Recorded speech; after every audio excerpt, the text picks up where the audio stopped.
자, 오늘 갑자기 미국이 한국을 미국의 정보 동맹체인 파이브 아이즈, 즉 5개의 눈들이라고 부르는 정보 동맹 네트워크에 포함시킨다, 이런 보도가 나왔습니다.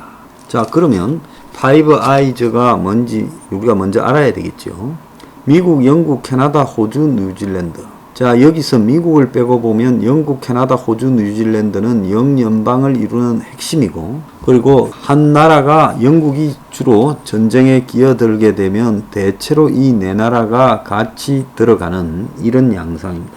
그래서 미국과 영국, 그리고 그 사촌격인 나라들이 다 모여서 영어권 핵심 나라 5개가 참가하고 있는 기밀정보 동맹체입니다.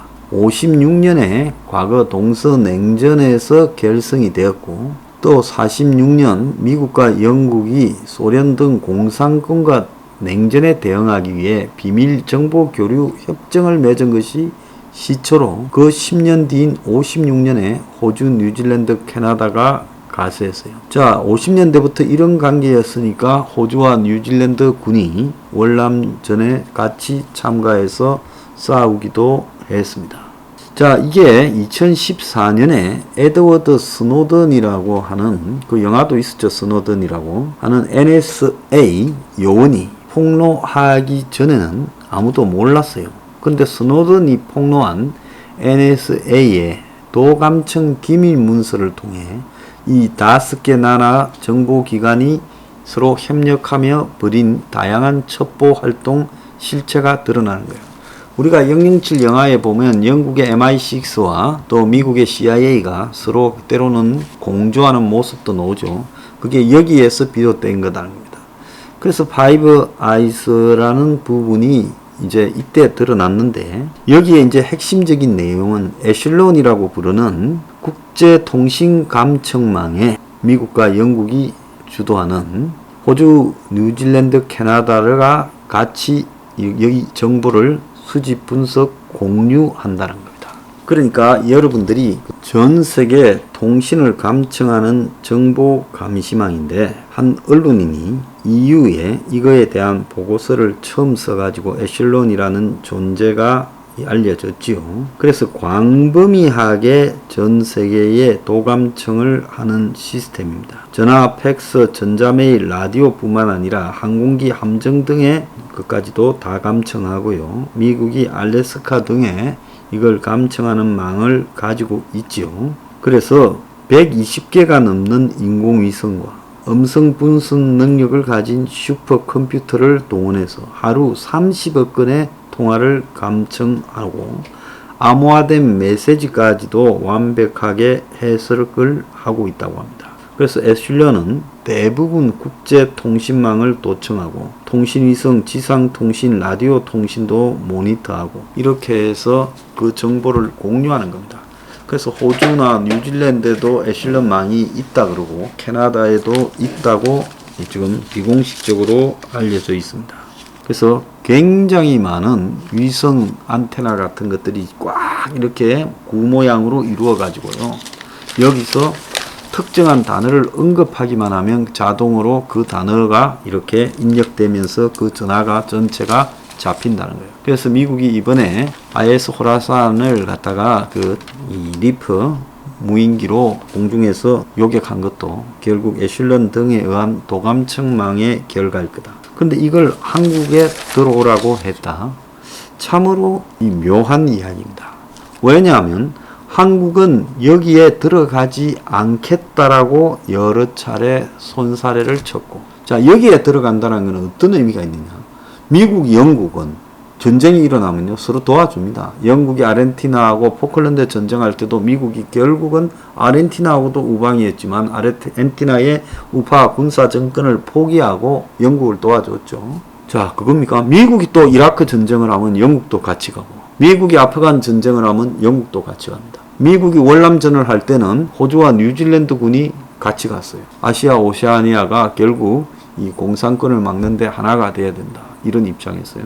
그래서 요 근대까지도 같이 다 움직이는, 이 한마디로 투철한, 우리는 영어를 쓰는 앵글로 섹슨 국가다라는 동맹체하에서 같이 위성 도감청망도 운영하고 거기서 나오는 정보를 공유하는데, 미국은 한국에 대해서 오랫동안 의심을 해왔습니다. 노무현 정권 때부터 미국의 고위 장성이, 이제 청와대에서 이 안보 보좌관을 했던 사람한테 직접 들은 이야기예요. 그 사람이 군에 있을 때 삼성 장군이었는데 너네들한테는 뭐 말을 해줄 수가 없다. 북쪽에 넘어간 내용도 들었다. 이런 말을 자기가 직접 대화를 나눴다고 저한테 하는 것을 들었어요. 그래서 미국은 이 도감청망 에슐런을 통해서 이루어진 정보를 공유하는 정보 동맹 파이브 아이즈에 한국을 들어오라는 부분에 대해서, 한국을 믿을 수 없는데 10년 전에도 15년 전에도 안 믿었는데 지금 들어오라? 어떡하려고 그렇게 하였을까? 자, 이 파이브 아이즈는 그냥 이 정보만 공유하는 게 아니라 지금 북한에 대한 대북 제재를 하기 위해 미국이 밴쿠버입니까? 거기에 파이브 아이즈를 중심으로 한 한국전 참전 국가들을 불러 모은 적도 있죠. 또 최근에 북한 주변에 해역을 포위하는데도 이 파이브 아이즈가 전부 함정을 보내서 같이 했습니다. 그래서 이들은 죽자 하면 같이 죽고 살자 하면 같이 사는 그런 정도의 결사 동맹체라고 봐야 되는 거예요. 그런데 여기에 한국을 집어넣는다? 한국도 손사래를 쳤고 미국도 한국을 안 믿습니다. 그러면 여기에 북한과 중국에 대응을 하기 위해, 또 러시아에 대응을 하기 위해 한국 정보 당국과 긴밀하게 네트워크를 구축하겠다고 미국 하원 군사위원회 산하 정보특수작전 소위가 2022년 내년 국방수권법 개정안에 파이브 아이스에 추가할 국가로 한국, 일본, 인도, 독일이 들어갔다.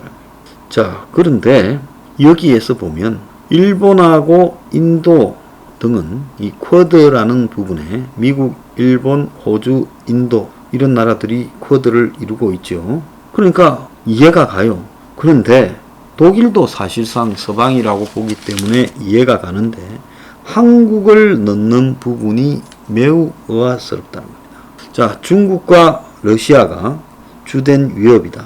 그래서 같은 민주주의 생각을 가진 국가들이 이런 정보들을 서로 공유하는 것을 확대해야 된다. 이렇게 말을 하고 있습니다. 자, 한국은 이 부분에 대해서 국방부 대변인이 확인해 줄 수 없다라고 이야기를 했어요. 자, 미국이 한국에 뭐 정보 동맹을 맺느냐, 이 부분에 대해서, 자, 미국이 아프간에서 깨지고 와가 애꿎게 지금 머쓱하니까 러시아, 중국을 포위하는데 정보 동맹을 맺어서 쿼드로는 군사적으로 압박하고 또 첩보 동맹을 통해서 또 정보로 압박하는 이런 부분을 하자고 한국에 던졌어요. 한국의 입장에서 순수하게 보면 전략적 중립을 벗어나가지고 한미 동맹의 수준이 최상급으로 가게 되는 계기가 되지만은, 자, 이렇게 됐을 때 중국이 한국의 미국 앞잡이라는 그런 낙인을 찍을 거고 북한도 그럴 거라는 겁니다. 과연 한국이 이걸 할 수 있느냐는 거예요. 자, 쿼드도 지금 한국이 뺀질거리면서 안 들어가고 있어요. 자, 안보 동맹도 어느 때보다도 위태로운 상태입니다. 그런데 여기에 한국을 정보 동맹에 들어오라? 만약에 한국이 들어간다 그러면 중국이 사드 보복 때처럼 한국을 그냥 두지 않겠다라고 하겠죠. 자, 중국이 최근에 파이브 아이즈를 겨냥해 그들의 눈이 5개든 앞으로 10개가 되든 간에 중국에 손해를 끼친다면 눈에 피가 나게 될 거다. 눈이 멀지 않도록 조심하라는 험한 소리를 했습니다. 그래서 여기에 제일 모호하고 약한 고리가 한국인데, 중국이 한국 보고 미국 편에 줄을 서면 큰 불이익을 당할 거니 각오해라고 협박을 해왔습니다. 그런데 한국이 지난번에 중국에 가가지고 문가리가 취임 첫해 2017년 12월입니까? 자, 산불 정책까지 약속했어요. 근데 파이브 아이즈에 들어가다가는 난리가 나겠죠. 산불 정책이 뭐였습니까? 사드를 추가 배치하지 않고 한미일 삼각 동맹이나 또 미사일 방어에 들어가지 않는다라는 것이 약속이었어요. 여기에 파이브 아이즈라는 말이 없지만 파이브 아이즈만큼 한미일 군사 동맹을 강화시키는 게 어디 있겠습니까? 그래서 중국이 그렇게 나올 거라고 보고 있습니다. 그래서 미국이 한국을 꼭 찍어가지고 첩보 기밀 동맹에 들어오라 이렇게 말을 했습니다. 미국 의회에서 특이하게 일본보다 한국을 먼저 거론했어요. 그 이유가 한국이 북한뿐만 아니라 중국과 지리적으로 가까워서 정보 수집에도 좋다.